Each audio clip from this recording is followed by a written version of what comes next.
Hello नमस्कार दोस्तों, मैं कुलदीप आदेश टीम में आप सभी का स्वागत करता हूं। हम ज्योग्राफी से रिलेटेड क्वेश्चन सॉल्व करेंगे इस मैप पर।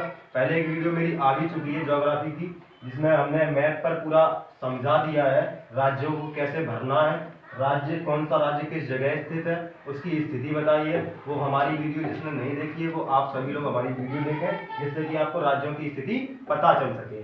एक बार फिर से हम राज्यों की स्थिति जानेंगे। राज्यों की स्थिति जानने के बाद और भी पॉइंट्स जो होंगे वो हम इसमें जानेंगे। ठीक है, तो बने रहिए हमारी वीडियो में आगे साथ हमारे साथ। तो देखिए, सबसे पहले राज्यों को भरने का तरीका देखिए। आप याद ऐसे नहीं कर सकते हैं। याद ऐसे करने का तरीका ये होता है, सबसे पहले क्या देखते हैं उसमें, अगर आप कोई क्रम से याद करोगे तो कभी नहीं भूलोगे। अगर आपने डायरेक्टली याद किया तो उसमें ये होता है कि मुझे ये याद नहीं रहता है कौन सा बता दिया मैंने, कौन सा छोड़ दिया है मैंने। अगर आप क्रम से ध्यान रखोगे तो आप अच्छे तरीके से सबको हल कर पाओगे। ठीक है, तो देखते हैं एक बार। सबसे पहले यहाँ पे देखेंगे, ये पड़ता है हिमाचल प्रदेश। मैं शॉर्ट में लिखूंगा, आपको नाम तो पता ही है वैसे। ठीक है, हिमाचल प्रदेश, उत्तराखंड, उत्तर प्रदेश, बिहार, यहाँ पे पड़ता है वेस्ट बंगाल, फिर उड़ीसा, आंध्र प्रदेश, उसके बाद यहाँ पे पड़ता है तमिलनाडु, ये एरिया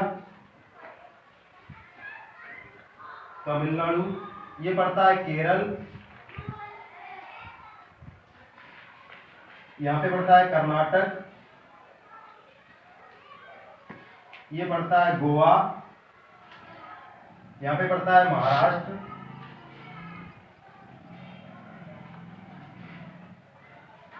ये हमने यहाँ तक लिख दिया, लेकिन यहाँ पे पड़ता है बीच में एमपी को बाद में बताएंगे। महाराष्ट्र के बाद यहाँ पे पड़ता है गुजरात, ये पड़ता है राजस्थान, ये पड़ता है पंजाब, यहाँ पे पड़ता है हरियाणा, यहाँ पे पड़ता है एमपी, मध्य प्रदेश। अब देखो, ये यहाँ तक हम कर लेते हैं तो ये 17 हो जाते हैं। 17 के बाद 3 ऐसे याद रखते हैं, झारखंड,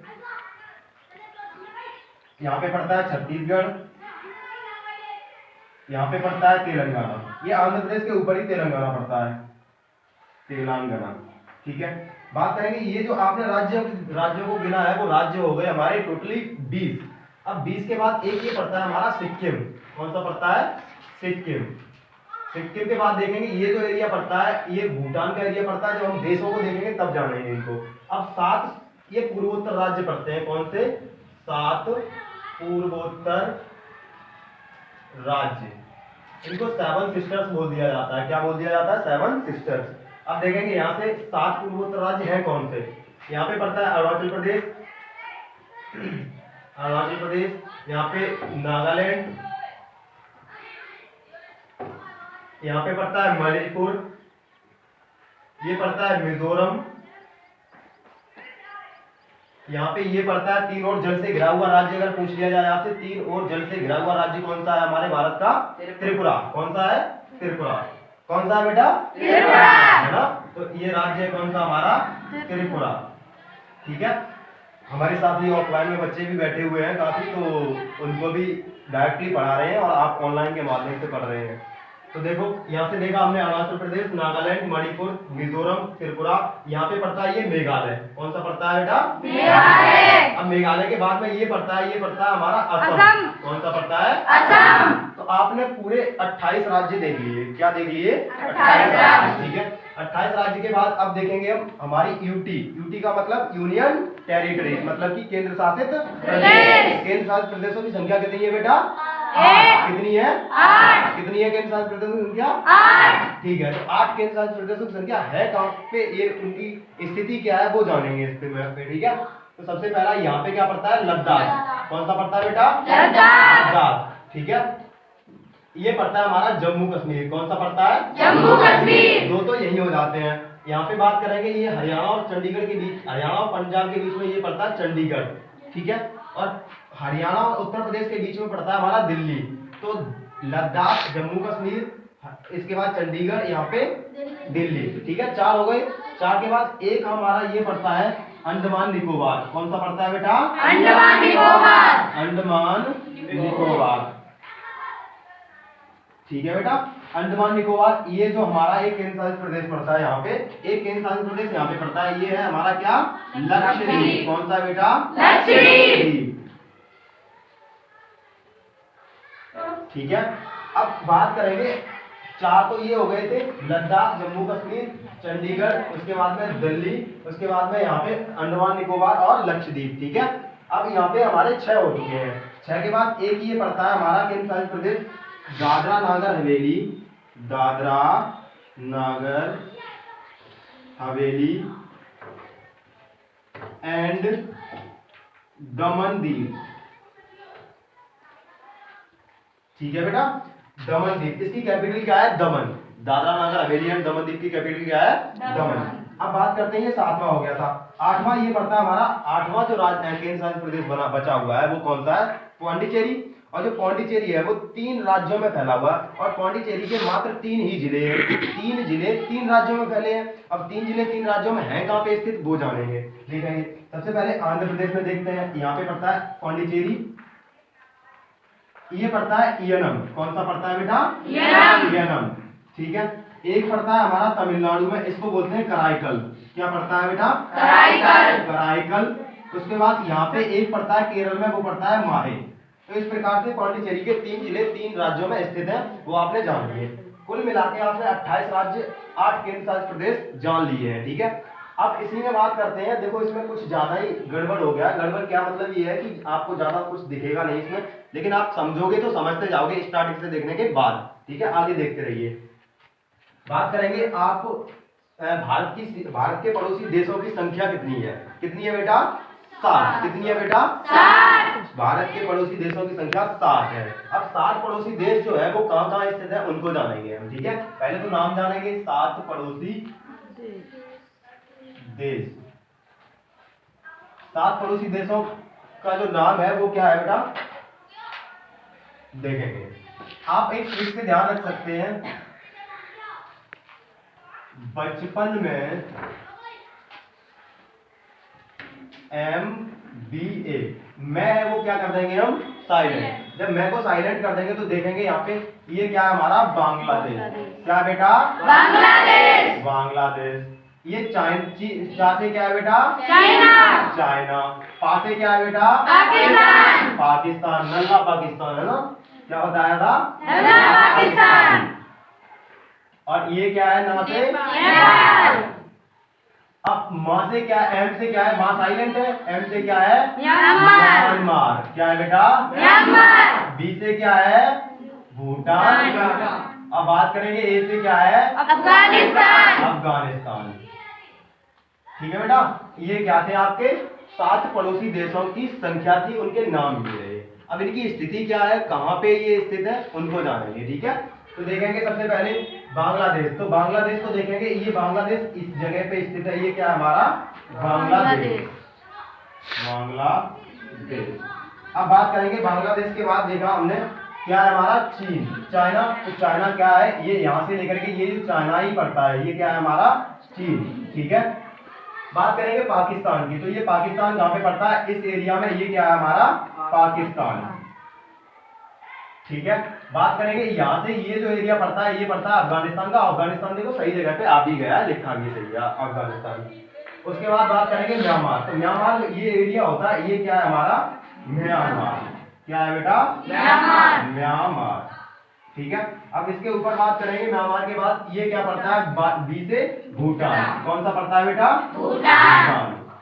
ठीक है, भूटान के बाद एक देश बचा हुआ है, वो क्या है हमारा, अफगानिस्तान। ऐसे करके आपने क्या क्या देखा, पाकिस्तान, अफगानिस्तान, चाइना, यहाँ पे एक बचा हुआ है क्या हमारा, नेपाल। कौन सा बचा हुआ है, नेपाल। पाकिस्तान, अफगानिस्तान, चाइना, नेपाल, भूटान, म्यांमार, उसके बाद में बांग्लादेश। 7 हमारे देश पड़ोसी देश थे, उनकी संख्या और आपने उनकी स्थिति भी जान ली। ठीक है, अब एक कुल मिला के बात करते हैं कि भारत के मध्य से जो गुजरने वाली रेखा होती है वो कौन सी होती है। तो भारत के मध्य से जो गुजरने वाली रेखा होती है वो है हमारी कर्क रेखा। कौन सी है बेटा, कर्क रेखा। कौन सी है बेटा, कर्क रेखा। कर्क रेखा। अब कर्क रेखा जो भारत के मध्य से गुजरती है, बात करेंगे कर्क रेखा जो भारत के मध्य से गुजरती है तो कितने राज्यों से होकर गुजरती है, ये मुख्य क्वेश्चन बनता है, ठीक है। तो भारत की जो कर्क रेखा, भारत से गुजरने वाली रेखा है वो कौन सी है? कर्क रेखा। कितने राज्यों से गुजरती है? 8 राज्यों से गुजरती है। कितने राज्यों से? 8 राज्यों से। 8 राज्यों को आप याद करने का बहुत आसान तरीका याद रख सकते हैं, ठीक है। कौन सा? गरम छाछ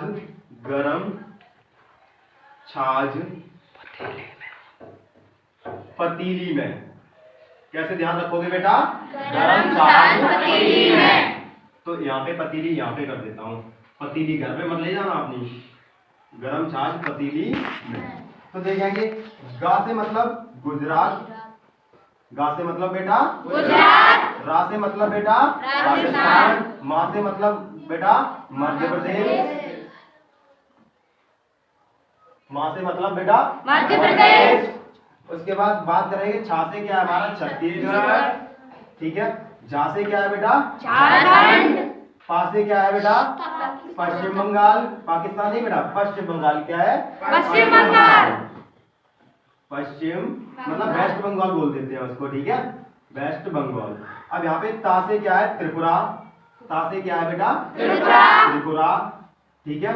और मा से क्या है बेटा? मिजोरम। कौन सा है बेटा? मिजोरम। तो देखो कितने राज्य हो गए बेटा? गुजरात, राजस्थान, मध्य प्रदेश, छत्तीसगढ़, उसके बाद में झारखंड, फिर पश्चिम बंगाल, फिर त्रिपुरा, फिर मिजोरम। देखो बेटा काउंट करो, 1 2 3 4 5 6 7 8। ये है हमारे 8 राज्य जो भारत के मध्य से गुजरने वाली रेखा से के बीच में पड़ते हैं। तो आपसे क्वेश्चन ऐसे करेगा कि भारत के मध्य से जो गुजरने वाली रेखा है वो कौन सी रेखा है? कर्क रेखा। कौन सी बेटा? कर्क रेखा। और कर्क रेखा है वो कितने राज्यों से गुजरती है बेटा? 8 राज्यों से। 8 राज्यों से याद करने के लिए क्या तरीका है सबसे अच्छा? गरम छाछ पतीली में। गरम छाछ पतीली में। गरम का मतलब गुजरात, राजस्थान, मध्य प्रदेश। गरम का मतलब, छाछ का मतलब क्या है? छत्तीसगढ़ और झारखंड। पतीली का मतलब क्या है? पा से मतलब पश्चिम बंगाल, ती का मतलब त्रिपुरा, ली साइलेंट रहता है बेटा, क्या रहता है? साइलेंट। और मैं का मतलब क्या हो जाता है? मिजोरम। इस तरीके से आप ध्यान रख सकते हैं। ये जो क्रम होता है वो क्रम भी आप अच्छे तरीके से आपसे ऐसे क्वेश्चन कर लेता है कि पूरब से पश्चिम की ओर जाते हुए देशों की संख्या बताइए। ये जो है वो कैसे है? पूरब से पश्चिम की ओर। पूरब से पश्चिम की ओर का मतलब क्या है? देखो सबसे पहले क्या पड़ता है? गुजरात, फिर क्या पड़ता है यहाँ पे? ये राजस्थान थोड़ा पड़ जाता है, टच करता है, फिर ये मध्य प्रदेश पड़ जाता है। इस तरीके से ऐसे आगे चले जाते हैं हम यहाँ से पूरब से पश्चिम की ओर। इतना आपने जान लिया। एक क्वेश्चन ये भी बनता है कि कर्क रेखा जो गुजरती है तो भारत के कितने डिग्री अंश से गुजरती है ना? कर्क रेखा कितने डिग्री से गुजरती है? तो 23.5 डिग्री से गुजरती है। 23.5 है क्या? उत्तरी अक्षांश। 23.5 क्या है बेटा? 23.5 उत्तरी अक्षांश से गुजरती है। अब आपसे अक्षांश पूछ लेता है कि कितने अक्षांश से गुजरती है, तो रेखा ये कर्क रेखा है, तो 23.5 डिग्री उत्तरी अक्षांश से गुजरती है। अब बात करते हैं आपसे कि ये कुल मिला के इसमें ये चीज होती है, आपको एक ग्लोब दिया होता है। क्या दिया होता है बेटा? ग्लोब। ग्लोब पे क्या होता है? ये बीच में एक रेखा होती है, ठीक है। बीच में जो रेखा होती है इस रेखा का नाम होता है भूमध्य रेखा। क्या होता है बेटा? भूमध्य रेखा। और जो भूमध्य रेखा होती है वो 0 डिग्री रेखा होती है। भूमध्य रेखा होती है वो कौन सी होती है? 0 डिग्री रेखा। 0 डिग्री रेखा जो होती है, 0 डिग्री से हम इसको भूमध्य रेखा को क्या बोल देते हैं? Equator line. क्या बोल देते हैं बेटा? Equator line. या फिर इसको ही हम बोल देते हैं विषुवत रेखा। क्या बोल देते हैं बेटा? विषुवत रेखा, ठीक है। इक्वेटर लाइन, भूमध्य रेखा है, विषुवत रेखा। कितने डिग्री पे होती है ये? 0 डिग्री। इसके ऊपर की बात करते हैं यहाँ पे, तो ये होती है हमारी कर्क रेखा। कर्क रेखा जो कितने डिग्री से गुजरती है? 23.5 डिग्री से। कितने डिग्री से बेटा? 23.5 डिग्री से। इसी के नीचे जाते हैं 23.5 डिग्री, तो इसका नाम होता है मकर रेखा। क्या नाम होता है बेटा? मकर रेखा। मकर रेखा। और जो मकर रेखा भी कितने डिग्री से गुजरती है? 23.5 डिग्री। ये हमारा दक्षिणी अक्षांश हो जाता है। ये ऊपर चलते हैं तो उत्तरी अक्षांश की बात करता है ये।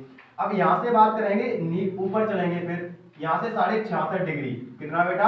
66.5 डिग्री। इसका नाम होता है आर्कटिक व्रत। क्या नाम होता है बेटा? आर्कटिक व्रत। आर्कटिक व्रत। आर्कटिक व्रत होता है वो कितने डिग्री से गुजरता है? 66.5 डिग्री उत्तरी अक्षांश से। यहीं पे इतने ही नीचे जाते हैं तो 66.5 डिग्री नीचे भी आते हैं। 66.5 डिग्री नीचे आने का मतलब क्या है? जो नीचे होती है वो होता है अंटार्कटिक व्रत। अंटार्कटिक व्रत, नीचे होती है वो क्या होती है, अंटार्कटिक वृत्त। अंटार्कटिक वृत्त का ये 66.5 डिग्री दक्षिणी अक्षांश में चले जाते हैं, ठीक है। अंटार्कटिक वृत्त, ठीक है। तो अंटार्कटिक वृत्त कहाँ पे जाती है, 66.5 डिग्री दक्षिणी अक्षांश में, और 66.5 डिग्री उत्तरी अक्षांश में जाते हैं तो क्या होता है, आर्कटिक वृत्त, ठीक है। अब ये जो ऊपर बनता है ये होता है उत्तरी ध्रुव। क्या होता है बेटा, उत्तरी ध्रुव, और इसको बोल देते हैं 90 डिग्री, ठीक है। 90 डिग्री पे क्या होता है, उत्तरी ध्रुव। क्या होता है बेटा, उत्तरी ध्रुव। और यही नीचे जब ये उत्तर में जाते हैं हम तो ये उत्तरी ध्रुव हो गया। जब दक्षिण में जाएंगे तो इसको क्या बोलते हैं, दक्षिणी ध्रुव, मतलब कि नॉर्थ पोल, और यहाँ पे क्या है, साउथ पोल, ठीक है, दक्षिणी ध्रुव। ये भी कितने डिग्री पे होता है, 90 डिग्री पे। अब आपसे पूछ लिया जाता है कि अक्षांशों की कुल संख्या कितनी है। आपसे पूछा जाए कि अक्षांशों की कुल संख्या कितनी है, तो हो जाती है हमारी 181। कैसे हो जाती है, ये जो संख्याएं बीच में होती है वो होती है 179, मतलब कि 179। अगर हम उत्तरी ध्रुव और दक्षिणी ध्रुव दोनों को मिला लें तो हो जाती है कितनी, 181, ठीक है।